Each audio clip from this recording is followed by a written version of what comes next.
listening friends, and welcome to this last message in our series, What Does Jesus Think?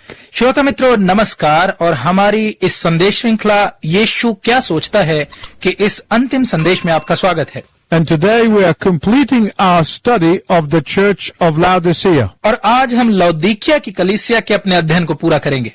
We saw that Jesus is basically saying three things. हमने देखा कि मूल रूप से यीशु तीन बातें कह रहा है। First, he alerts the people to their disastrous condition. सबसे पहली वो लोगों को उनकी विनाशकारी दशा से सचेत करता है। Secondly, he advises them to turn away from their disastrous condition. दूसरी, वो उन्हें उनकी विनाशकारी दशा से फिरने की सम्मति देता है। And thirdly, he awards them if they renounce their disastrous condition. और तीसरा, यदि वो अपनी विनाशकारी दशा को त्याग देते हैं तो वो उन्हें प्रतिफल देता है। First, he alerts the believers. सबसे पहले वो विश्वासियों को सचेत करता है। The truth is, most of us have some blind spots. सच्चाई ये है कि हम सब में कुछ छिपे हुए दाग होते हैं। And none of us can see our own blind spots without help. और हम में से कोई भी बिना किसी की मदद के अपने छिपे हुए उन दागों को नहीं देख सकता। Otherwise, they would not be called blind spots. वरना इन्हें छिपे दाग नहीं कहा जाता। Someone has to point out our blind spots to us. किसी को हमें हमारे वो छिपे हुए दाग दिखाने पड़ते हैं। There are two possible reactions when somebody points out our blind spots to us. जब कोई हमें हमारे छिपे हुए दाग दिखाता है तो संभवतः दो प्रतिक्रियाएं हो सकती हैं। There is a godly reaction and an ungodly reaction. एक धर्मी प्रतिक्रिया है और दूसरी अधर्मी प्रतिक्रिया। When the godly person is confronted by their blind spot, जब एक धर्मी जन को उसके छिपे हुए दाग का पता चलता है, he or she goes to the Lord and examines themselves before God. तो वो जन परमेश्वर के समक्ष जाकर अपने आप को जांचता या जांचती है। But the ungodly, on the other hand, becomes angry with the very person who tries to help him. परंतु दूसरी तरफ अधर्मी जन उसी व्यक्ति से क्रोधित हो जाता है जो उसकी मदद करने का प्रयत्न करता है। And there is also a third group that is made up of people who do not react one way or the other. और एक तीसरा समूह है जिसमें ऐसे लोग शामिल हैं जो किसी भी प्रकार की प्रतिक्रिया नहीं करते। It's like the man who said, I'm neither for nor against apathy. ये उस व्यक्ति के समान है जो कहता है, मैं ना तो जड़ता के विरुद्ध हूं और ना ही इसके पक्ष में हूं। The resurrected Christ is telling the members of this church of the city of Laodicea, पुनरुत्थित मसीह लौदीकिया शहर की इस कलीसिया के सदस्यों से कह रहा है, your blind spot is that you are not realistic in your self-assessment. तुम्हारा छिपा हुआ धब्बा ये है कि तुम अपनी जांच में व्यवहारिक नहीं हो। He is saying to them, you are smug with your self-satisfaction. वो उनसे कह रहा है कि तुम अपनी आत्म तृप्ति से संतुष्ट हो।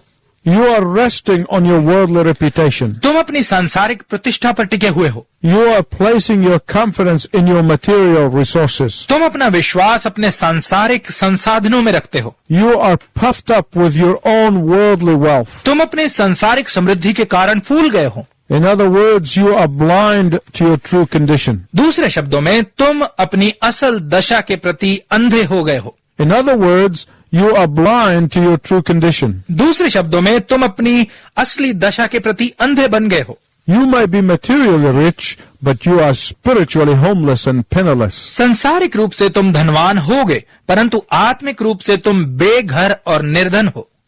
You may be all dressed up in designer suits, but you are shamefully naked. तुम बहुत आकर्षक कपड़े पहनते होगे, परंतु असल में तुम लज्जाजनक रूप से नंगे हो। You may be able to boast about your eye salve, तुम अपने आंखों के सुरमे की खोज के लिए घमंड कर सकते हो, but you are truly blind to what really matters. परंतु जो बात वास्तव में मायने रखती है उसके प्रति तुम अंधे हो।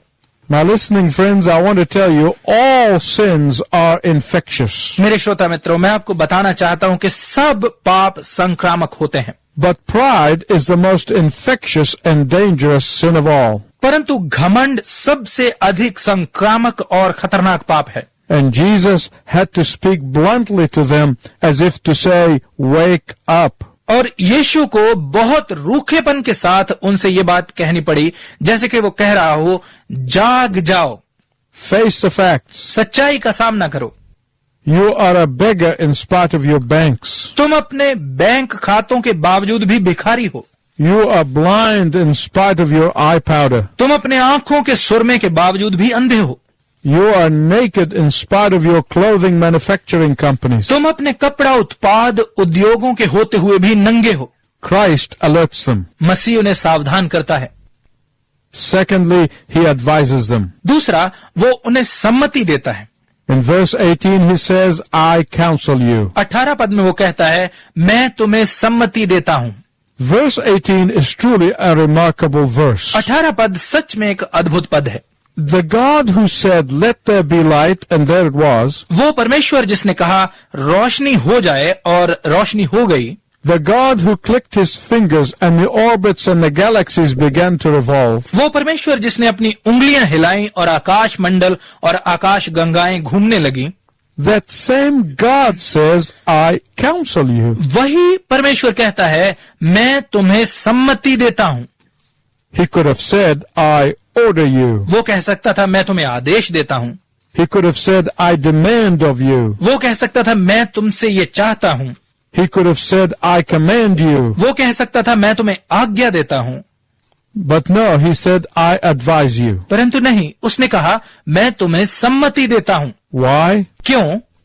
Because God respects the freedom that he has given us. क्योंकि परमेश्वर उस स्वतंत्रता का आदर करता है जो उसने हमें दी है।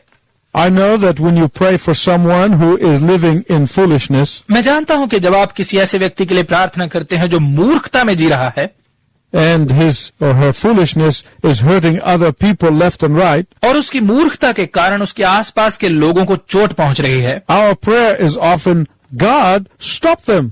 तो अक्सर हमारी प्रार्थना ये होती है, परमेश्वर उन्हें रोक। And God says, I am speaking to that person. और परमेश्वर कहता है, मैं उस व्यक्ति से बात कर रहा हूं। We say, God, stop them. हम कहते हैं, परमेश्वर उन्हें रोक। And God says, I am sending them various messages and messengers. और परमेश्वर कहता है, मैं उनके पास कई संदेश और संदेशवाहकों को भेज रहा हूं।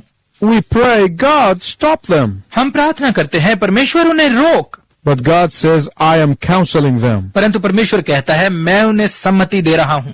Listen to me very carefully, my listening friends. मेरे श्रोता मित्र, कृपया बहुत ध्यानपूर्वक मेरी बात सुने। God can terrify us, but he doesn't. परमेश्वर हमें भयभीत कर सकता है, परंतु वो ऐसा नहीं करता। God can order us, but he doesn't. परमेश्वर हमें आज्ञा दे सकता है, परंतु वो ऐसा नहीं करता।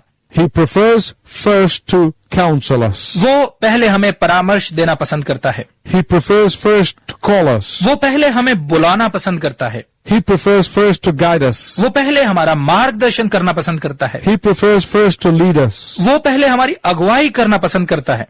Oh, to be sure, there is a tragic end and bad consequences when we persist in ignoring his counsel. लेकिन निश्चय है कि जब हम उसके परामर्श को निरंतर अनदेखा करते जाते हैं, तो इसके बुरे परिणाम और दुखद अंत होता है। So, what is he counseling these people to do? तो वो इन लोगों को क्या करने की सम्मति दे रहा है? To come and buy from him true gold that will truly enrich them. उसके पास आकर वो सच्चा सोना खरीदने की, जो उन्हें वास्तव में धनवान बनाएगा। To come and buy from him real clothes that will cover their shame and sin. उसके पास आकर वो असली कपड़े खरीदने की सम्मति, जो उनके पाप और शर्मिंदगी को ढांपेंगे। To come to him and buy good eye drops that will open their spiritually blind eyes. उसके पास आकर वो अच्छी दवाई खरीदने की सम्मति, जो उनकी आत्मिक रूप से अंधी आंखों को खोलेगी। Some of you may have perked up your ears and asked, did Jesus say, come and buy? आप में से कईयों ने शायद अपने कानों को सिकोड़कर कहा होगा, क्या यीशु ने कहा कि मेरे पास आकर खरीदो?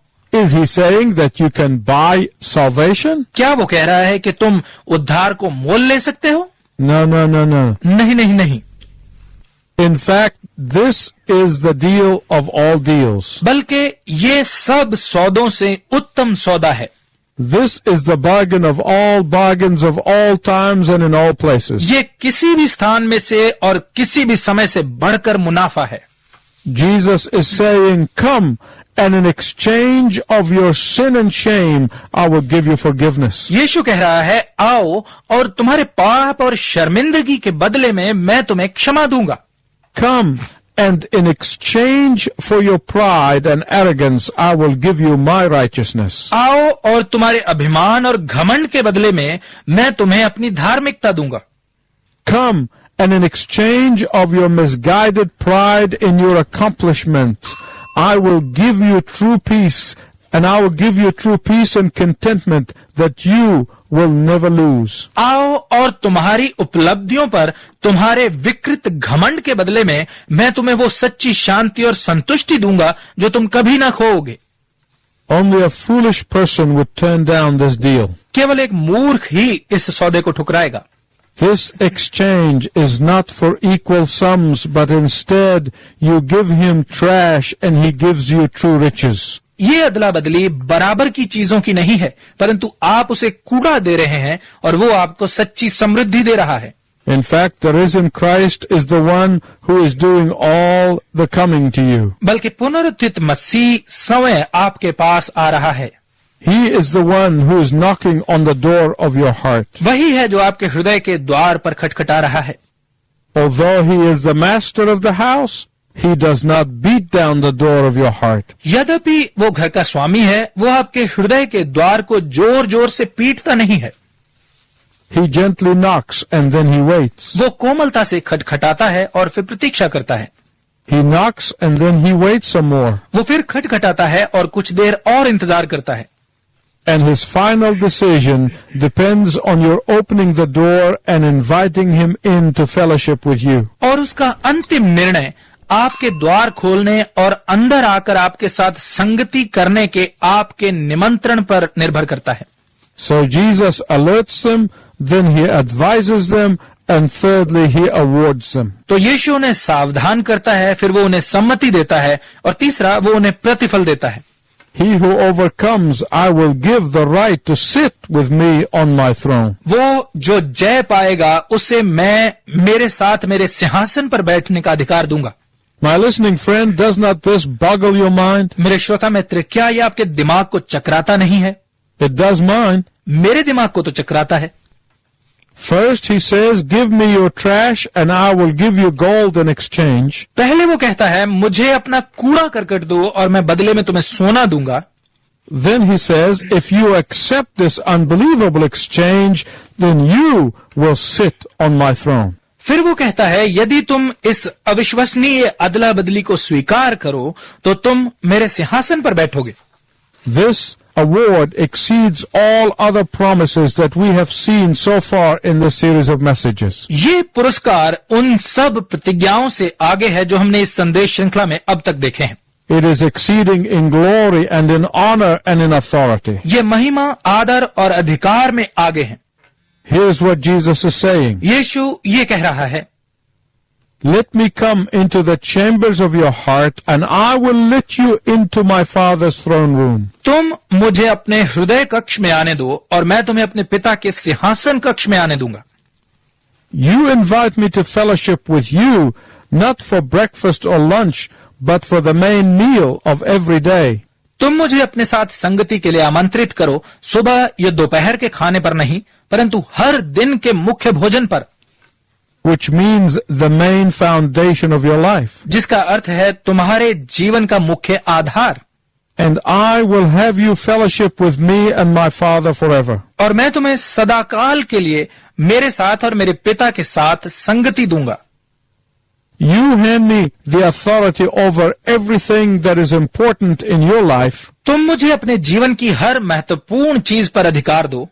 And I will give you authority to judge the universe with me. और मैं तुम्हें मेरे साथ पूरी सृष्टि का न्याय करने का अधिकार दूंगा. What a deal. क्या सौदा है. My listening friends, please listen carefully as I am about to conclude. मेरे श्रोता मित्रों, मेरे समाप्त करते हुए कृपया ध्यानपूर्वक सुने. Every one of these 7 messages ends with the following words. इन 7 संदेशों में से प्रत्येक संदेश इन शब्दों के साथ समाप्त होता है. He who has an ear, let him hear. जिसके सुनने के कान हो वो सुन ले. What does that mean? इसका क्या अर्थ है.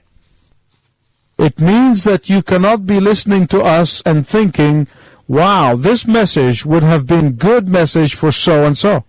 इसका अर्थ है कि ऐसा नहीं हो सकता कि आप हमें सुनते जाएं और ये सोचें कि वाह, ये संदेश फला फला व्यक्ति के लिए एक अच्छा संदेश होना था। You cannot say, this message would have been great for my friend or my brother or my sister or my boss. आप ये नहीं कह सकते कि ये संदेश मेरे मित्र या मेरे भाई या मेरी बहन या मेरे बॉस के लिए अच्छा होना था। Or, I wish that so and so were able to hear this message. या काश फला फला व्यक्ति ने इस संदेश को सुना होता। No. नहीं, Jesus is saying that this is a message for you, यीशु कह रहा है कि ये संदेश तुम्हारे ही लिए है, not only to hear, but to obey. केवल सुनने के लिए नहीं परंतु मानने के लिए। Jesus is saying that this message is meant for you. यीशु कह रहा है कि इस संदेश का मतलब तुम्हारे लिए है। Every admonition was meant for you. हर निर्देश तुम्हारे लिए ही था, Every promise was meant for you. हर प्रतिज्ञा तुम्हारे लिए थी, Every encouragement was meant for you. हर प्रोत्साहन तुम्हारे लिए था। He who has ear, let him hear. वो जिसके सुनने के कान हों वो सुन ले।